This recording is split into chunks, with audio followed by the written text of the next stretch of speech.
তো hello everyone, দেখো আমি আমার বাড়িতে আছি। তোমাদের ফুড অ্যান্ড ফান উইথ রিয়াতে ওয়েলকাম। আমার বাড়িটা তোমাদেরকে আগেও দেখিয়েছিলাম, আর একবার দেখিয়ে দিই। এই যে এটা হচ্ছে ভিতরকার ডাইনিংটা, তোমরা দেখতে পাবে, কারণ বিকজ আমার ছেলের কালকে জন্মদিন হয়েছে এখানে।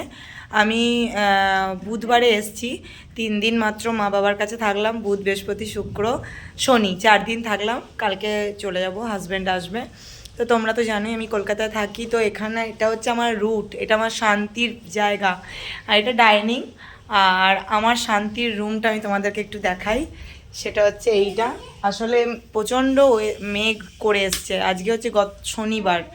তো আজকে এই যে এটা হচ্ছে আমার শান্তির ঘর, এখানে আমি রাত্রে ঘুমাবো, দিনেও ঘুমাচ্ছি, মানে যখনই আসি। আর এই হচ্ছে আমাদের বাড়ির বাইরের ওয়েদার, বৃষ্টি পড়ছে তাই যেতে পারলাম না। আর একটা ভিডিও তোমাদের সঙ্গে শেয়ার করব, সেটা হচ্ছে আমি যেটা বলতে চাইছি সেটা তোমরা দেখো। মানে প্রত্যেকটা মেয়ের কাছে যে শান্তির জায়গা বলতে যদি বলো, তাহলে সেটা হচ্ছে এই বাড়ি, নিজের বাড়ি। আর একটা ভিডিও তোমাদের কাছে যাবে, যেটা আমি করেছি আমার মায়ের সঙ্গে, আমার খাওয়া, মায়ের হাতের রান্না, মা বেড়ে দিয়েছে নিজে, এর মতো শান্তি মানে শ্বশুর বাড়ি তো হয় অনেক সময়, শাশুড়ি মাও করেন, ওনারাও আমার গার্জিয়ান, কিন্তু মানে নারীর টান বলে না, তো উনি আমায় যে খাবারটা বেড়ে দিয়েছেন আমার মা, মায়ের সাথে বসে যে লাঞ্চ করলাম আজকে, এটা আমার পুরো মন ভরে গেল।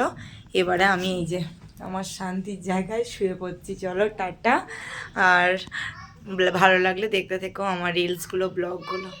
তো এইটা হচ্ছে আমার কাছে একটা শান্তির জায়গা, যেখানে আমি নাকি মায়ের পাশে বসে খাওয়া, এই বয়সে এসে, এই মাদেরও তো বয়স হচ্ছে, তো এটা একটা মেয়েদের পক্ষে প্রচণ্ড আনন্দের। তো যতই শরীর খারাপ হোক, যা হোক, সব শরীর খারাপের কাছে যে মায়ের বাড়া ভাত আর মায়ের হাতের রান্না। আর এখানে আমার জেঠিমাও দিয়েছে, যেহেতু ফুড অ্যান্ড ফান, তোমাদের ফুডটা দেখিয়ে দিই। এখানে মা করেছে কচুর শাক, আর আজকে আমরা নিরামিষ খাচ্ছি। কালকে ছেলের বার্থডের ব্লগটাও তোমাদের দেবো, ওখানে আমরা খেয়েছিলাম কি কি তোমরা তো দেখেছো। তাই মা করেছে আর ঝিঙে আলু পোস্ত, আর এটা আমার জেঠিমা আমাকে করে দিয়েছে, সেটা হচ্ছে একটা চচ্চড়ি, সব রকম তরকারি দিয়ে একটা, আর এই উচ্ছে আলু ভাজা এটাও মা করেছে। আর সব থেকে স্পেশাল আমার যেটা লাগে মায়ের হাতে, তোমাদের দেখাই, সেটা হচ্ছে ডিমের অমলেটের ঝোল। তো চলো আমি আমার মায়ের সঙ্গে আজকে খাই, ভীষণই আমার আজকে ভালো লাগছে, শরীর মন সব ভালো হয়ে গেল আজকে। আর এই জন্যই তো মেয়েরা বাপের বাড়ি আসে। চলো টাটা। তো হ্যালো, দেখো আমাদের লাঞ্চ হয়ে গেল। আমি তোমাদেরকে বললাম মায়ের সাথে বসে লাঞ্চ করলাম আজকে, আহা।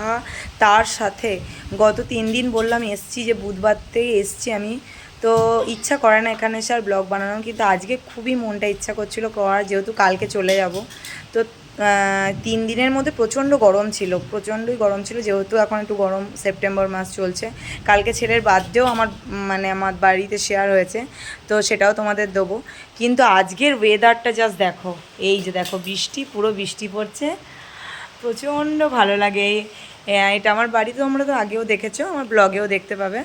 তো এই যে বৃষ্টি পড়ছে, আর এই বাঁদরটা মানে মামার বাড়ি এসে একদম গেছো বাঁদর হয়ে যায়। ওই যে একটা খেলনা নিয়ে এসছে ওর দাদার থেকে, মানে আমার ভাইয়ের ছেলের থেকে, ও প্রচণ্ড খেলছে, প্রচণ্ড ঘুরে বেড়াচ্ছে।